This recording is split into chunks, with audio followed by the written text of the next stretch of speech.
Yes, people, welcome back to another stream with That Gunners Talk with me. I'm my boy KP in the building, and today we're going to be previewing for me, I think, the biggest game of this season so far, to be honest. And I think for a lot of Arsenal fans around the world, probably one of the biggest games of our Arsenal calendar over the last 3 seasons. But without further ado, like I said, here with my boy KP. KP, how you feeling today, buddy? Hey man, feeling blessed, feeling gassed, feeling amped for this game, man. These are the games that you want to play, man. A lot is on stake. Obviously, you watched all the football today, so I just want that game to come around and see what the boys do. Yeah, to be honest. And we see a lot of people around the league talking about their team. See Chelsea put three past on West Ham. We see others looking in good form. Man United today played, to be honest, they played good football, but they didn't get the result they wanted to. But it's going to be a massive game between two people that will be challenging for a Premier League title this year, to be honest. I think two of the favorites for the Premier League title. You got add Liverpool in there, but are they really that level? We have to wait and see what Arne Slot and others say. But nonetheless, let's get straight into previewing this game. Now, firstly, KP, tell me about the Atalanta game. I know you watched the Atalanta game. What are your thoughts and feelings? We know David Raya was outstanding, kept us ultimately in a game. And I know we've talked about David Raya and our expectations for a player of his stature. You could talk about David Raya or you could talk about the whole game in general, but give me your feelings about the Atalanta game that we saw in the Champions League. So, Steph, before I even speak on the Atalanta game, everybody, if you're tuning into this stream, hit that subscribe button to both of our channels. They're down below in the 1,000%. link. Drop a like on this 1,000%. video as well. Like I Um, said, don't as you guys already know, subscribe to the Gunner Street, subscribe to Cape as Porter. But yeah, without further ado, Atalanta on Thursday was a tough watch, I would say. Obviously, we're trying to discover ourselves with our Odegaard, trying to develop a new face, as Mikel called it. And I feel like obviously defensively we're always going to be sound. Going forward, it was a bit stale. It was a bit not a lot of good performances. We struggled to kind of retain possession as well as like kind of put possession into the final third and be decisive, despite obviously two chances from Martinelli. yeah. But obviously that save from David Raya was just amazing, man. It was obviously it was.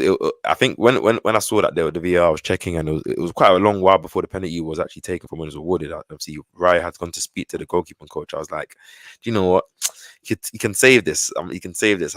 When the guy did his little run up, I was like, he's probably gonna go left. When I see Raya save it, and I was like, yes. Then the ball goes up. I was like, no.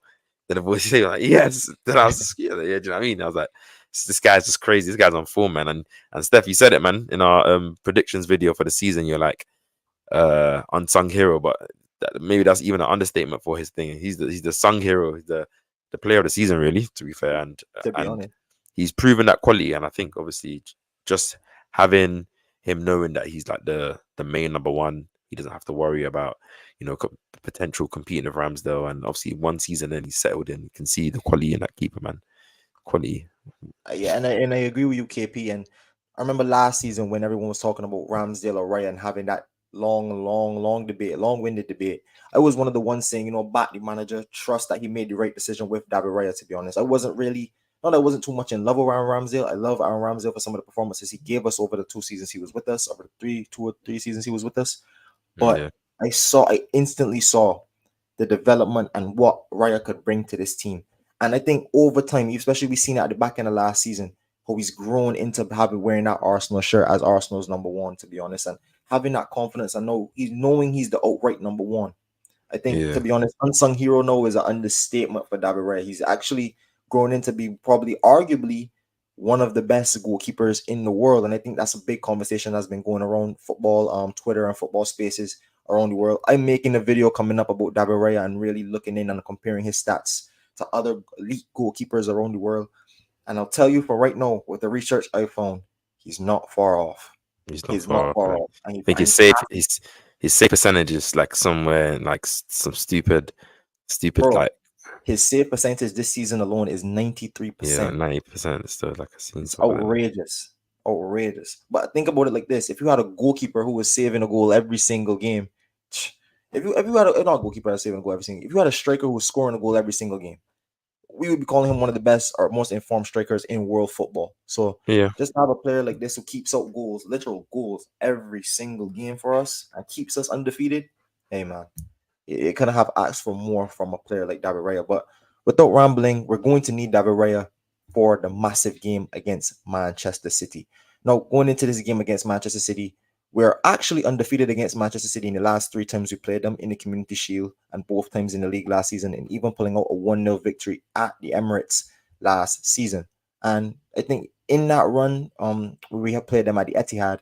We kept a clean sheet, and that's also a part of our away form. Our away form has 10 wins in 11 without conceding a goal or without going behind, or no, conceding 3 goals, but no, without going behind once in Yeah. 990 minutes. So our away form has been absolutely spectacular, and that's down to a good defense and David Raya. But KP, how do you feel about going into this massive game against Man City away from home?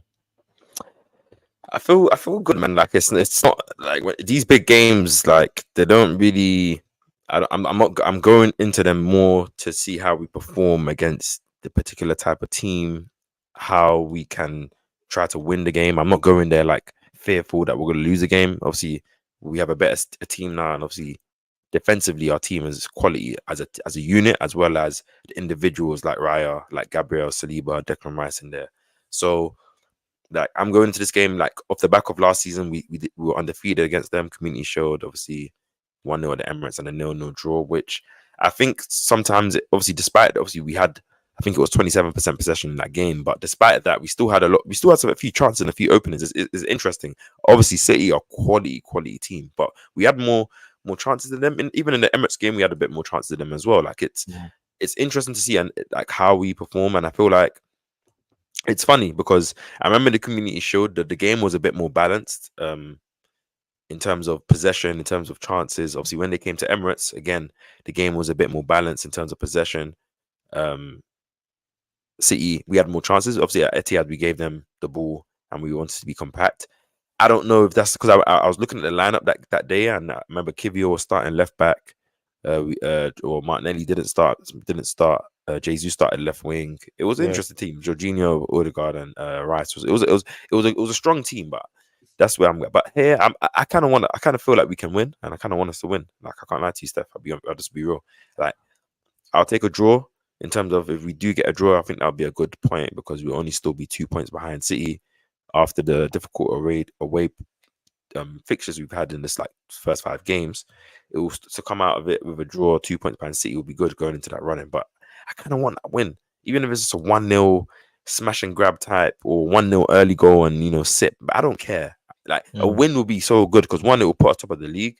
2, it will end City's undefeated record at their home ground. And 3, like last season when they were just chatting like, oh, Arsenal came for the draw and they were trying. It's not even to prove them that. It's just I hate.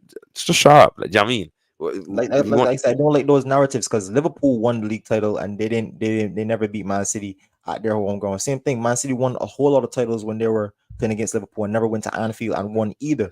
So at the same time, these are just narratives that media people create to create stories and to create things fueling around Arsenal and to just create things fueling around football in general. But to be honest, we know even if we win this game, that doesn't automatically mean we're gonna go on to win this league. However, I agree with you 1000%, KP. It will be a massive, massive result for us because we haven't beat Man City at the Etihad since 2015, and I think that's with Giroud and Cazorla. I think, like it's been a long, long time, and I think if we get over that mental hurdle of beating Manchester City, and we still have players like Odegaard missing, Moreno missing, we're still missing a lot of key players. We haven't really worked out Martinelli really getting back into form. Sterling hasn't really hit the ground. Not like he hasn't been playing bad or anything like that, but he hasn't been flying out the blocks like how people would want him to. But we still have to get everyone up to speed attacking wise. But I think what we can count on is that strong defense, and I think that will hold us through to this massive game. And I do want to touch on the lineups. So let's get straight into the lineups and talk who we think would play against Manchester City, and that will also dictate how we think we're going to play against Manchester City. So I think, to be honest, we will be a bit more pragmatic in this game. So like I said, in watching the Atalanta game, we didn't really make too many changes. We subbed off people a bit early, but to me, obviously, let's start in the goal. David Raya has to start. Before we get into this, do you want to do what we want to see or what we think Mikel is going to do? Or because obviously I don't think it'll be too different, but Yeah, obviously I know I have a few tweaks here and there that I want to put. Not too much, but just an interesting question. Also, we I can debate think we about it. could do what we want to see first, and then potentially we could talk about. I think it's a bit easier to do Arteta's lineup than anything at this point, honestly. So I think Raya will start. I'd Yeah. want Raya to start, I should say. Yep. So right back. Right back. I'm going Jurrien Timber. Just coming straight out of it. Interesting guy. I say two things, and obviously you didn't watch the game. I think when Calafiori came on, I think Timber had a good game. I think he's not as effective inverting from the left, maybe as he is probably from centre back or the right, as well as what we see from Zinchenko. Obviously on the ball, anyways. I'm not talking about off the ball, but his movements, his first touches is like he's still very good. But when Calafiori came on, one, the defensive presence, two, just the balance of having a left-footed player out there, his ball carrying as well. He had a few flashes that I was like, this guy looks ready. His inversion looked more natural, and I just want to see a left-footed player on the left-hand side just to balance it out. And seeing Calafiori at left back doesn't necessarily mean, Ben White losing his place though. But this is what so to go to my point, and I don't nothing against Ben White. Like it's not like this is not necessarily you're being dropped because this player is better, even though I think Timber is better. But that's besides the point. I think Ben White hasn't been performing in the last couple of games the way I think is at his level, and I feel like when you do have competition, when you do have players that you can replace and put in there, I think it will be interesting to see. I don't think Timber deserves to be dropped, and he came off for Calafiori in that game. So and Ben White did play 90 minutes. So it's like if Ben White does start this game, which he probably will, I'm not mad at it. I'm just saying if we're trying to show a bit more than just the defensive side, I think Timber probably offers us more on the ball and going forward than a player like Ben White, even though Ben White is good.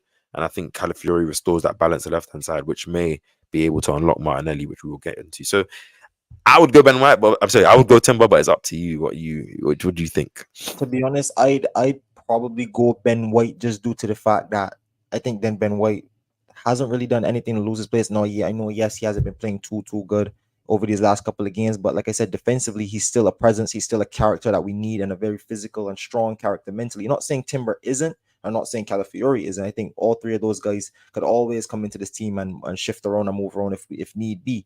But I just think, to be honest, I just like to see Ben White in there. I kind of see where you're coming from in terms of playing 90 minutes, but I do think if we're probably gonna have like a breaker between us, what do you think Mikel would go with? He probably added in there. Yeah, I think Mikel wouldn't probably start. Take out Ben White in this game. I just doesn't. Not in this game. I personally would love to see it. I think long term though, like because I don't mind whether it's Ben White or Timber. I think long term though.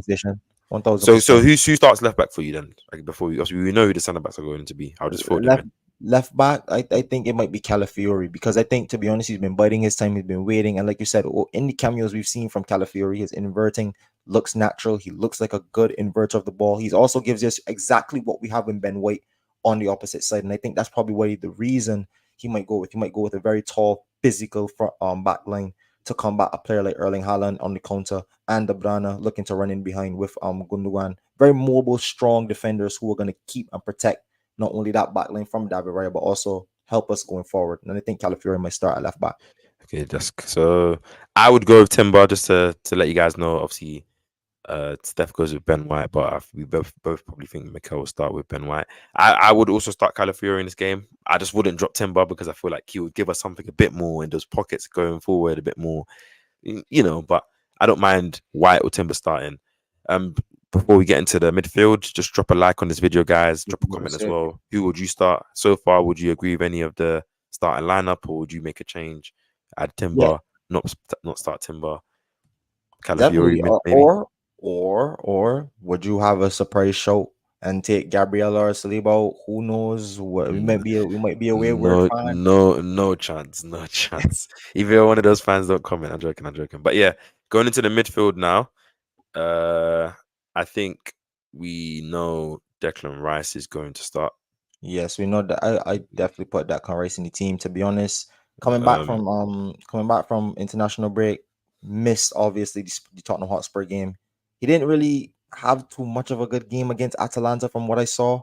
However, at the same time, he's still probably one of our stalwart players. Works really, really hard in that midfield, gives us a lot defensively. And when he's good going forward, he can give us that option with running with the football. Something I've been a big advocate about talking about, and how he breaks the lines for us in a more different way than from a lot of midfielders that we do have. So I think Declan Rice comes straight back into the team for me. I can't see a reason why he would lose his place. Cool. In the six, personally, watching what Party gave us on Thursday, you didn't watch the game. I think it was a very poor performance from his standard. Yeah, and give away the on the penalty. ball. Yeah, the penalty should be doing better there. But obviously, you can argue Party probably shouldn't be playing 3 games in a week. But I don't know. When Jorginho did come on, it gave me a bit more calmness, a bit more control. It's like similar to that Ramsdale Raya argument where one gives you a bit more calm, more presence, more security. And if we're talking about both players lacking athleticism, I would rather Jorginho than Party. If we're talking about, if we're balancing that, we're taking that side out of it. I would go with Jorginho in this game. I think it was interesting that Jorginho didn't start against Atalanta and Partey did start. Obviously, he did come off it during the game, but I think Jorginho got that little 20 minutes at the end. I think Mikel might go with Jorginho, because he did play Jorginho in this game last season at Etihad as well. You saw what Jorginho performed against Spurs away, and he probably wear the captain's armband as well. But what do you think? I probably have to agree with you, to be honest. People that know me know that I love Thomas Partey. I think he's a really, really good player. And I thought that when he's on his form, he's probably one of our, to be honest, he's the best number 6 we have at the club currently. And to be honest, on his day, he's probably still one of the best in the Premier League for talent wise. However, I think what we are going to see from this game, like I said, when we talked about the lineup, I think we're going to see a real defensive performance. And one thing I credit Jorginho for, especially in that Tottenham game and the Man City game from before, he's a really good communicator and organizer of the midfield. I thought, especially when Tottenham had possession in front of us, he was really good at controlling the lines, making sure there was not too much space in front of us, and controlling the lines between the back line and the defense as well. So I really like Jorginho coming into the team. I think, like you said, he offers us a lot of communication. He offers us a lot of control. And that's just off the ball. That's just off the ball intangibles. And on the ball, we know he's a really good player, especially when we get to the front line. We know he has that ability to play the balls in behind if Man City do like to come forward and play that high line. So I think Jorginho is a good shout, to be honest. I would like to see Jorginho come in there alongside Declan Rice. Okay. And obviously, the last midfield position, we all know Odegaard is out. I just wanted to, the question I ask you is essentially, Havertz is going to play. Are you playing Havertz in the midfield? Are you playing Havertz in the number 9? Because that would then have an influence on, I guess, who does start. I'll be honest. What I would want to see is not going to happen at all. So we could probably talk about what do you want to see? I want to see Nwaneri play. I'm not gonna lie to you. I do want to see Nwaneri come in, because I think, especially what we've missed over these last couple of games, is someone who is really confident to put their foot on the ball and dictate the tempo in an attacking way to control the game and allow our players to get forward.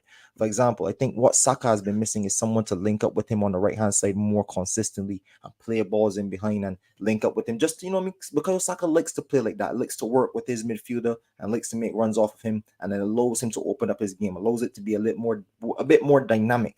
And I think Ethan Nwaneri, who understands playing as a winger and playing as a midfielder, I think he's a really, really good person to come into this team.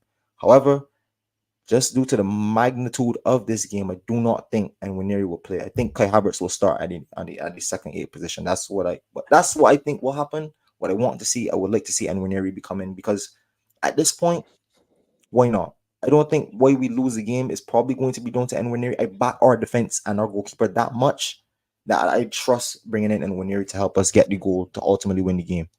I think, obviously, for a little while, I guess through the week, I've been thinking about, like, obviously Ethan playing, and he's going to have a lot of minutes, especially with Odegaard. I think Odegaard's injury is longer than maybe people assume. And in terms of even if he's coming back, I think you have to take it easy for him to get back to the 100% fitness that we know Odegaard operates at, since he's quite a hard worker as well as one of our most high touch players. Digressing from that, I think because of the fact that we have, was it Bolton, Leicester, Southampton, PSG at home, and then I think it was a Forest or Liverpool coming up in our next couple of games. I think, and because of the way that we've adopted, we've had 3 away games after the international break: Tottenham, Atalanta, and now City away, where majority of the games we had no possession. I think the theory of it in terms of playing a player like Ethan makes sense, and you would never know if it wouldn't work. But I just think because of the fact that he is 17, because of the fact that we're playing more of a game where we're not really building up through the middle as much, we're going long sometimes. You're gonna need to win your duels, your second balls. You're gonna have to you're gonna have to do a lot of the things that I feel like City are gonna squeeze us into the pitch, and I think it's on he doesn't have the value that we have out of possession. And to remember that if we are playing a player like Jorginho in there who doesn't have the athleticism, you're asking a lot of advice to basically cover a lot and do a lot, which I think we won't be able to see the effectiveness of Ethan. And even if you believe that he will have the one moment and one chance, and I do believe he is the quality, I think game where we're gonna, I think I said it last week as well, where we're gonna probably adopt more of a defensive mindset, more of a defensive formation. I think it's just no point playing him in this where against Bolton, against Leicester, where we're gonna have majority of the ball or majority of the territory. Probably A gonna player see like him more Ethan in those pockets and his effectiveness, open the space. I think it's just suited more, in my opinion. This game will come to do a job. That's why I said, for me, I don't mind in these big games, away games. We set up solid and we're just here to get the result, get the 3 points or get the draw if it permits that, and get out. From where I'm coming from with my Nwaneri theory is only based on the fact that I think to get the best out of certain players in this team, I think you're going to need a player like that. But like I said, I 1000% agree with you. We're coming here to do a job, and like I said, I'm okay with it being a nasty 1-0 like it was against Tottenham. I think we're arguing the same. I think we're saying the same point. Essentially, I think long term we need to put Ethan into the team because I think he will ultimately start to open up space for all the players in our team. But I do think that for this game, just saying that we just need to get the physical side out, make sure that we prevent City from scoring first. Then we can start to look at how we can open them up on the counter. So obviously, we know Bukayo will probably get the right wing position. Well, not probably, definitely. So up front, are you going with Trossard or Gabriel Jesus? Gabby Jesus. To be honest, he has to be one of the key players for me in this game. I think, like you said, we talked about who was starting at number 10 position, on our 8 position, and who will start at top. I think what Havertz gives us in terms of height and physicality and that presence up top, I think you will see a lot of Havertz going up top with Jesus to create that knockdown situation for Jesus. But I think in terms of presence, in terms of holding up the ball, Gabby Jesus does a job that I think a lot of people don't give him credit for. I think he's really, really confident at putting his foot on the ball and bringing others into the game. And that would be another area I think we could hurt Man City. If we can manage to get the ball up the pitch and we have a player like Gabby Jesus up there holding up the ball with his ability on the ball, I think allowing him to play off of potentially a Jorginho or a Kai Havertz, who to be honest is underrated technically over the last couple of years, could probably open up the game for us and get us a chance on the counter. I think, like I said, it will be a defensive performance. But and for me, if Gabby comes in, he has to take his chances because he will get chances and he needs to take them. He didn't play well enough against Atalanta for me. Obviously, he is coming back. Obviously, he only got a few minutes against Spurs, but he did show good link-up signs and some chemistry with Kai Havertz. But in terms of just overall getting into the game, his touches, he looked a bit off it. But obviously, a player that's come back from fitness and had a stop to preseason, because I feel like in preseason he looked very sharp. Obviously, since that groin injury, he's probably just trying to build back. So I can give him a pass there. But I do agree. I think, because we're going to probably sit back in our 4-4-2 shape, Havertz and Jesus in the middle. So we're probably going to play more of a 4-4-2. Havertz will drop into the last line when we go long to try and kind of get the knock-ons, play of Jesus. Martinelli and Saka are going to be used for their outlet, like Jorginho and Rice, for their passing. Declan Rice with his ability to drive on the ball. I think it's set up nicely. And sorry, I just gave away who I want to start left wing. Personally, I'm not taking up my boy Gabby Martinelli because just two things. One, I think we're going to need the pace. One, we're going to need the defensive work rate. And out of the 3 wingers, Sterling, Trossard, and Martinelli, obviously Sterling we haven't really seen yet, but I think Martinelli works the hardest and does a job that is so underrated because of the fact that he's not getting the goals and he's not looking his most confident best. I also believe he's the fastest and one of the quickest. Sterling does have that pace, and there is the whole City thing, but I believe we're coming to do a specific job here. Like, so from the start, as I said, we have to, it's about stopping City first, making the game difficult for them to try and get their fluidity, try and get their chances, not letting Haaland have a sniff. And then it's about what we do. It's not about us coming here and trying to take emphasis of the game, because if you're trying to go to City, you have to have better players to know that you can. Do you know what I'm saying? And I don't believe yeah. pound for pound, we have better players. I think we have a great squad, and obviously amazing squad. I love our players, but do you know what I mean? So we can need Martinelli in there, man, because we do win the ball in the midfield. He does offer us the best movement, the best pace, and I do like his link up with Gabriel Jesus. I do like, and I feel like in this type of game, Martinelli can get the winner, can get the goal. What that does moving forward for him and the team, I'm telling you, a confident Martinelli. I think people keep on, obviously going on to the narrative. The narrative, obviously, don't get me wrong, Arsenal trying to improve. Has the project left certain players? Yes, I do understand, but a player that gets 15 non-penalty league goals in the league and is only 23. Of course, young players are never linear in their growth and the progression. Just let this guy get goals, let his confidence get back, let him stop overthinking things and rushing things. And we have a deadly weapon there that we're going to use for the rest of the season. So I don't know about you, Steph. What do you think? I'm going Martinelli. I'd probably go Martinelli, just like I said, due to the fact that we're coming here to do a specific job. And I think you won me over in terms of, no, for example, I love Trossard. And I think Trossard, to be honest, as a final third player over the last couple of seasons with these two, he has been a more effective finisher than a Gabby Martinelli. But like I said, who would I want to do the nasty work in a game like this in terms of run hard, run down long balls for no unnecessary reason, work back hard? And I think that's probably a lot of his game that goes unnoticed due to the fact that it's the ugly side of the football game. Martinelli works really, really, really, really hard.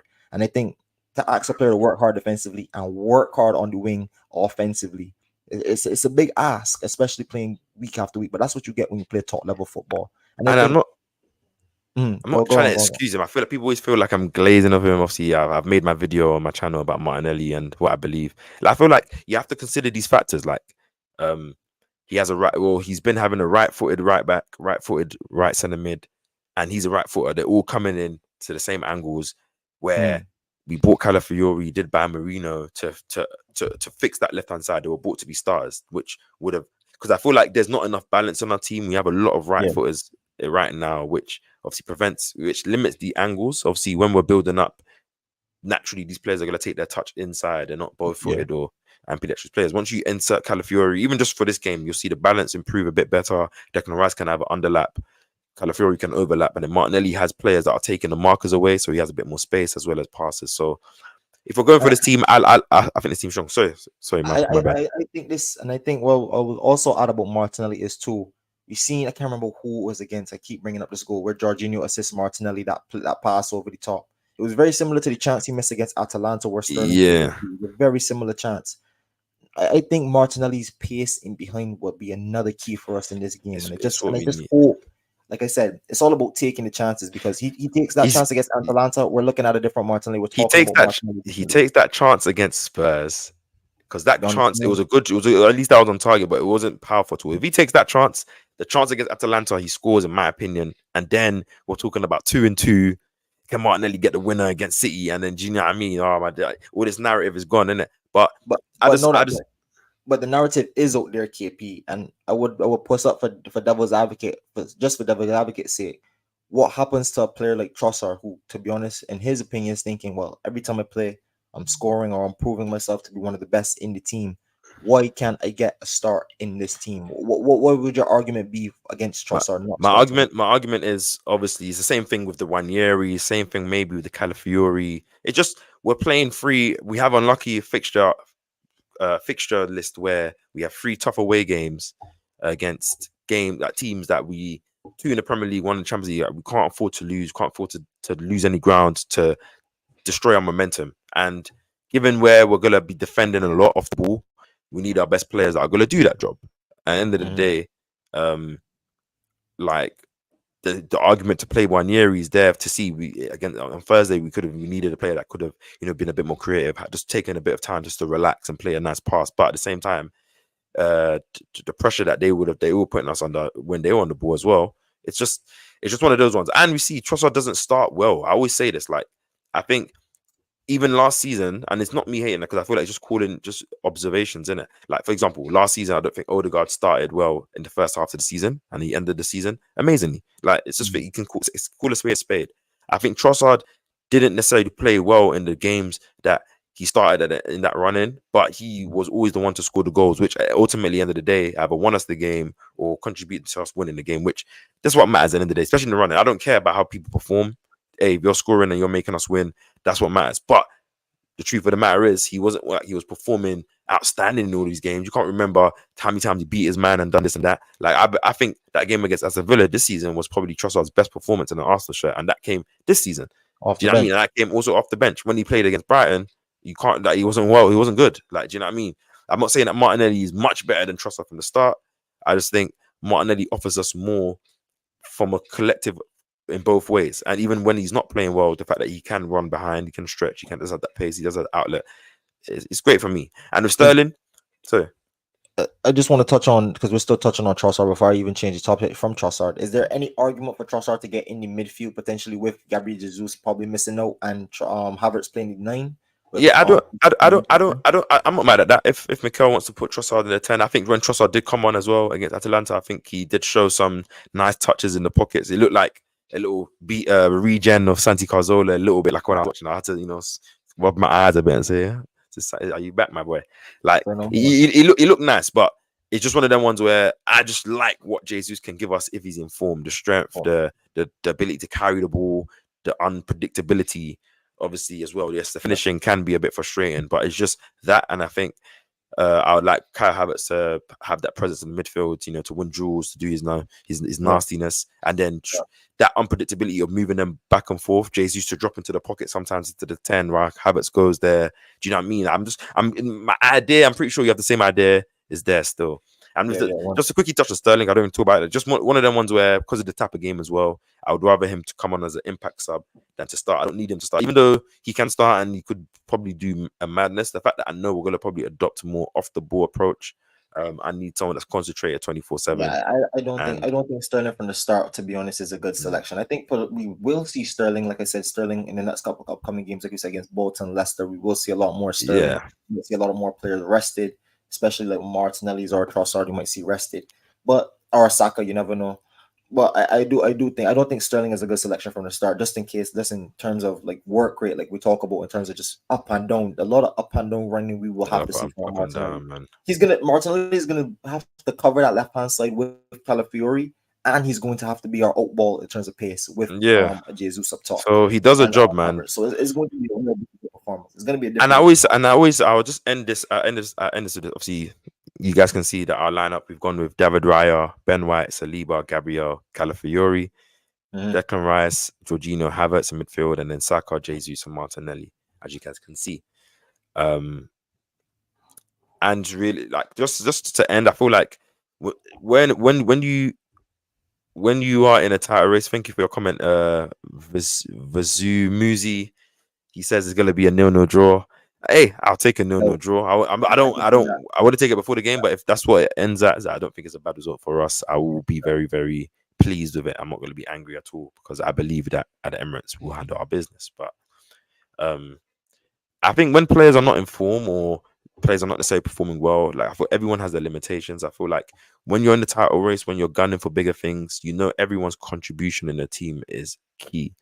So I feel like as fans, I'm not saying you can't criticize, but you have to know how, when a player needs support. We saw the same thing when Havertz came in. People were using his agenda that they had, or the mindset they had of him at Chelsea. But the minute he's an Arsenal player, it's not like he's going to sign a 5-year deal and then get sold in January transfer window 6 months later. Like, support the player up, because you never know when a player is loved, when a player has confidence, what that player can do. Steph, you've played ball. I've played ball. I've had times where I've been not confident at all, and sometimes I even feel like, do I even know how to play ball anymore? And then when I get that confidence back, I relax. I'm just doing everything off reflex. My first touch is good. I'm doing things in one touch. Everything is. Do you know what I mean? And I feel like harder. You feel like you're running harder. You're running faster. You feel like you're doing. You know when to do a. Everything just seems more natural. So, and then in terms of the things that you have to think about, you execute them better. Like, because a lot of the things that you don't have to think about, because you're just doing a reflex. Like, so I feel like in terms of Martinelli, I feel like people just need to get behind him, give him that support, because you have to realize these players do see these things online and stuff. And it's like, ultimately, we want to win the league, innit? So a good Martinelli can only benefit Arsenal FC. It's not about agendas and stuff, innit? So that's all I had to say, because it's just a bit like, it's not about me being positive, just about being, you have to think about it. Like, we all want to win the league at the end of the day. So we got to support our team fully. And when that's the players feel that support, then it gives them more, that little extra. That's what I'm saying. Especially in a game like this, that he could be the decisive factor. So sorry, man, for that little rant and that little soliloquy, but I No, just had to no, say no. that shit. It's 1,000% agreed and needed to be talked about, to be honest. But going straight into what I think, and what you ended on, the result of this game. Vizumi says it's going to be a 0-0 draw, like we previously talked about. Now, I know, obviously, I think both of us are obviously going to predict victories, potentially maybe different score lines. But KP, what do you think this game will end at for Arsenal or in general? First of all, are we counting this towards for the prediction thing? Should we come to Because if not, I'll predict what I want to predict. But if we're doing the thing where we're gonna, start to do this, like, prediction league or something, then I'm gonna predict very, very decisively. So you let me know. I think we're putting this one towards a prediction league. Let's just kick it off, guys. We're re and KP. If you don't know, I mean, obviously you guys won't know. It's the first time we're doing it. We're starting a prediction league in terms of who could have the closest score lines after. Maybe we could come up with like a forfeit or like something small. Yeah, there'll be a prize for the winner, a forfeit for the loser. Something Obviously, entertaining for the we'll fans. sort out some graphics to come on the screen, probably for the next episode. But yeah, Let's put this for the prediction league. you can go first. You can go first, bro. 1-0 Arsenal. 1-0 Arsenal. 1-0 Arsenal. I think it's And going to be a very sticky game. It's very similar to like what we've seen against Tottenham. Potentially could be from a set piece or from a penalty. Who knows? But I think, like I said, Bizumi predicted a 0-0 draw is going to be one of those games. It's going to be not probably like the most epic game we've ever seen, but it's going to be a very tactical chess game, because we know Mikel Arteta will not want to lose this at all costs. Yeah. We know the manager hates losing, and he will do anything at all costs, whether that be playing bad attacking football, just to get it. And I think that's why he solidified the defense over the summer, because by hook or by crook, my boy is trying to get points regardless. So I think it would be a 1-0 victory. If I was to predict this, do I get extra points if I predict the goal scorer? No points for predicting goal scorer. Let me just throw one out there then. I predict the goal scorer based on the lineup we picked. I was gonna go for a left field show, but that's never the good odds. Gabriel Jesus. I'll go with Gabriel. I'm backing Gabriel Jesus to get this the winner. Okay, I wish I went first now, because I'm actually going with 1-0 as well, and I'm not copying you. It's either it was going to be 0-0 or 1-0, but I always want my team. I want my team to win. I believe we can win, and I think it will be one of those tough games where it will be a one goal either way, and I'm hoping it swings in Arsenal's favor. So I'm going 1-0 as well, and I'm going with my boy Martinelli, man. I think you have to. Just a 1v1 on the breaks, a little Jorginho passing behind Kyle Walker, and good first touch. He settles himself. Thierry Henry type finish, emotional celebration, Mikel celebrating, all the team running towards him, hugging him. Do you know what I mean? That's what I'm saying. And you just see me on Twitter and everywhere on my video, I put my shades on saying, fam, sometimes listen to KP. Your reaction video, you have to bust the shades out, bro. Sometimes listen to KP always. You have to come with the KP aura. But let's see what Vasumi said just quickly. He said Sterling, the potential game winner, though. He should definitely be in the starting 11. Martinelli must be benched this time, unfortunately. If Sterling wants to play, let him just obviously give a like an upside. I'm not going to be mad. I don't really mad if anyone does play. I just think in the type of game, what we're going to do, I think Sterling would be better to come off the bench when a bit of tiredness comes on. Maybe the game's still there to be taken, and then you bring him on with that point to prove to 25, 30 minutes, and then he takes out Kyle Walker or Rico Lewis, who may be starting in that position. What do you think? No, I agree with you 1,000%. I think Martinelli will start. Like I said, Sterling is probably going to be the better option off the bench in terms of looking to probably get that last goal within the last 20 minutes of the game. But like I said, I think Martinelli is going to be needed to get that defensive work done, and especially those hard yards, and especially as our out ball. Like I said, he's the fastest player in the team. He's still probably one of our most hardworking players within the team. I know he's been struggling for form. I know he's been struggling to score goals, and I've been an advocate of someone big on playing Trossard. But I think for this game specifically, without any agendas or without talking about this player and this player, I think strictly on what we need for this game, Martinelli is good. They're going to be the person to provide the best option for us in this game. Yeah, and I can't lie. I missed the Emirates, man. Obviously, I'm going to the Bolton game on Wednesday, but after the fact that we have three, I think it's 3 home games in a row or 4 home Mhm. games. I can't remember. Like it's needed, man. Like I feel like I love when we play at the Emirates. I feel like there's more of an emphasis for us to dominate the ball to possession. I just feel like we play Yeah. better. I don't know what it is, man. So I'm just happy that once after this fixture, which is a big game, I hope that we just get back to playing some dominating attacking football, a lot of chance creation and scoring, a lot of goals, man. Really, but yeah, Steph. It's But been yeah, an honor. Hopefully, we do get that dub in this game. yeah, I think so too. I think we will get the honor. I think we will get the points in this game. Like I said, both of us predicted a 1-0 victory for Arsenal. But like I said, guys, don't forget to like, comment, and subscribe to both of our channels.